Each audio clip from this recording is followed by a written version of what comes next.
every being of light, every entity of light that operates within the greater plan, together with humanity, this is a very particular and specific task. It actually has quite a lot of important things to say about the matter. By affinity, by frequency, by the desire to express itself. But there is always a frequency connection between what humanity needs and what that being or that entity is truly capable of doing at its best. Our connection with humanity operates through the law of attraction. Our connection with humanity has to do with by first awakening your own intellectual understanding so that you can then awaken the much deeper understanding of the profound and ancient spiritual wisdom that every single one of you already possesses deep within. This inner wisdom is fully aware of the law of attraction. It fully understands and recognizes the power of the law of cause and effect. We have spoken about this in the way you already know, through printed books, the vast internet, formal lectures, and direct telepathic communications for many long years now, consistently sharing this profound knowledge with you. However, even today, we still hear people here and there saying that this doesn't work. Many skeptics argue that the law of attraction is actually nothing more than a clever marketing ploy designed to manipulate us into spending our hard-earned money, suggesting that it intentionally deceives all of humanity so that vulnerable people ultimately end up feeling even more lost and confused than they were before. They say you can't embrace the whole world with your hands, that you can't do everything you want to do. We hear this, and it's interesting because someone who doesn't understand something says that thing doesn't exist or doesn't work. If someone doesn't believe something exists, then really it won't exist for them. The law of attraction is a universal law. It operates whether you believe in it or not. We've said this thousands of times already. We can honestly say yes, thousands of times. The law of attraction responds to who you are, not what you think. Your thoughts are just the doorknob. They're not even the door itself. What'd you think? It simply opens up just a very small part of the way. It just barely cracks the door open enough for you to see if it is completely dark or light in there, but it really cannot show you exactly what is hidden behind that door or give you a clear picture of what is actually going on inside that room. It is quite unlike your own inner wisdom. It is unlike your deepest feelings. And it is very much unlike your personal beliefs. Those, yes, are the real paths. Those, yes, we could say, are the doors. What you feel can guide you. Your thoughts can't. Your thoughts, most of the time, are very vulnerable and fickle. One moment you believe, and the next you don't anymore. If your belief is based on your thoughts, it'll be extremely fickle. If someone says it's possible, you believe it and you go for it. If someone says it's not possible, you don't believe it and you stop.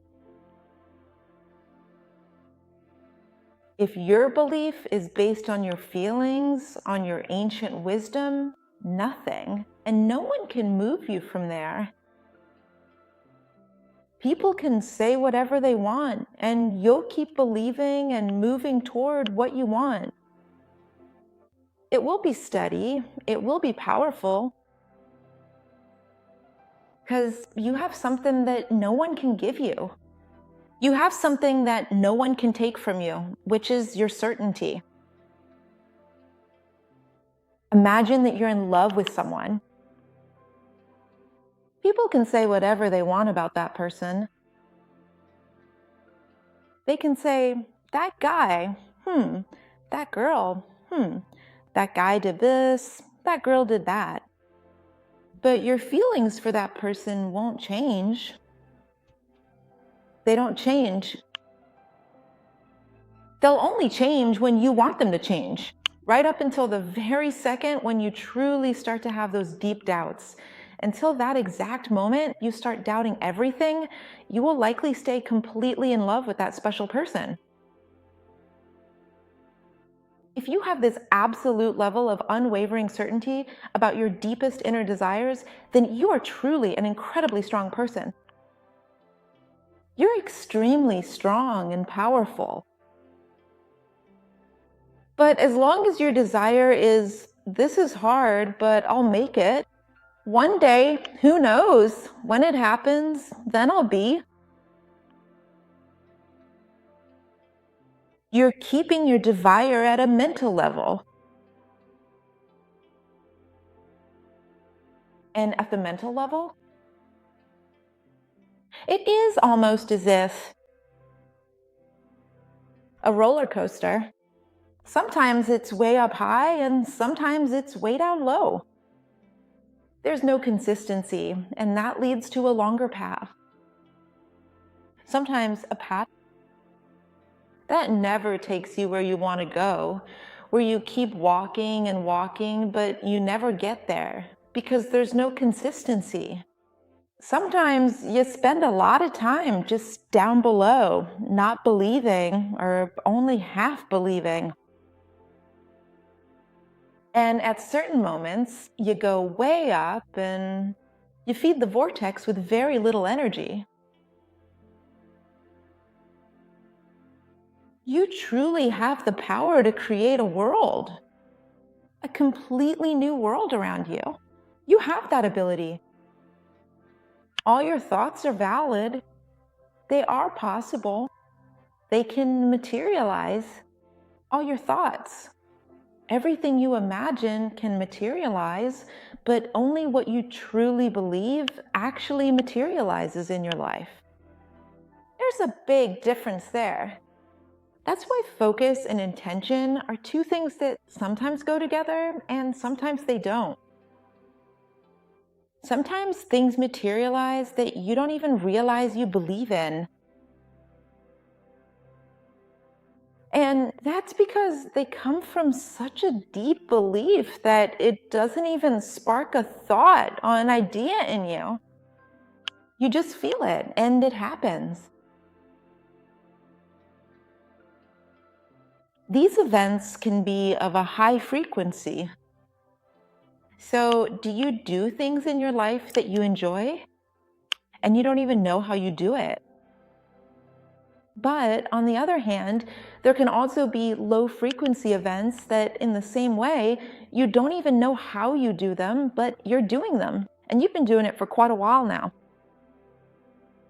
You need to understand that if something you want still hasn't come into your life, it's because you need to work on it more. But don't work with anxiety. Don't work from a place of powerlessness. I can't do it. Maybe one day, when this happens, when that person gets better, when I reach a certain point.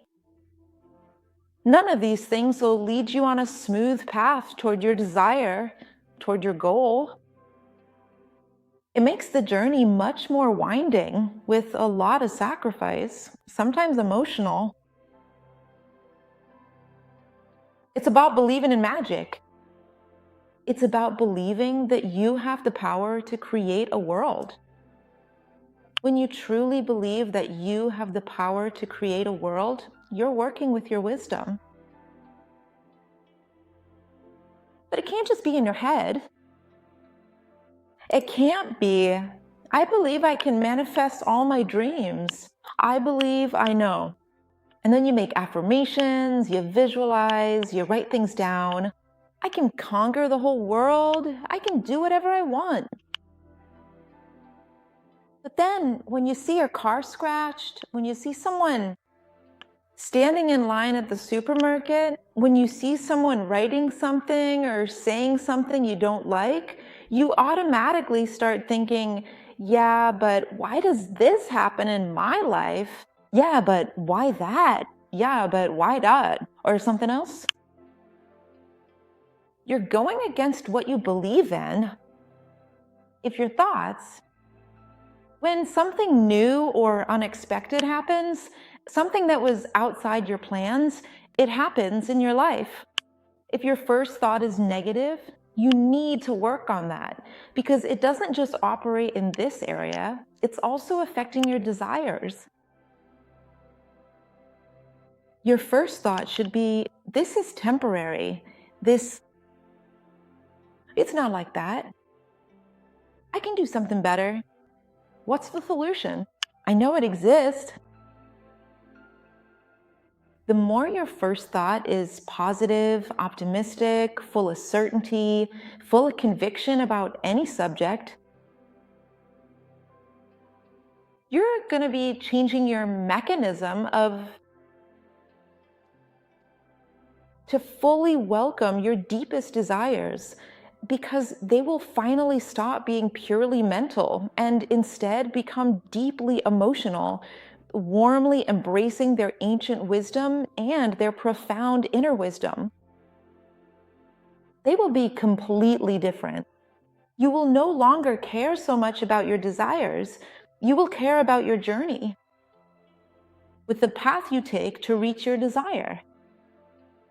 I'm doing well today because that's the most important thing in my life. Will I get there? I will.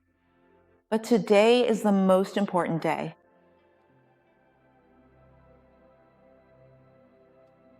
Your today is your life. Your whole life is in your today. It's not when you're thinner, when you have more money, when you graduate from college, when your kids get married. It's not there. Your life is here and now. In this choice of how to act in your life, here and now. Whether it's on a physical, mental, emotional, spiritual, or karmic level, it doesn't matter. Your life happens here. So going back to the initial question, does the law of attraction work? Yes, we can definitely tell you that. Yes, it absolutely works. And you should know that it responds directly to your personal vibration rather than just your thoughts.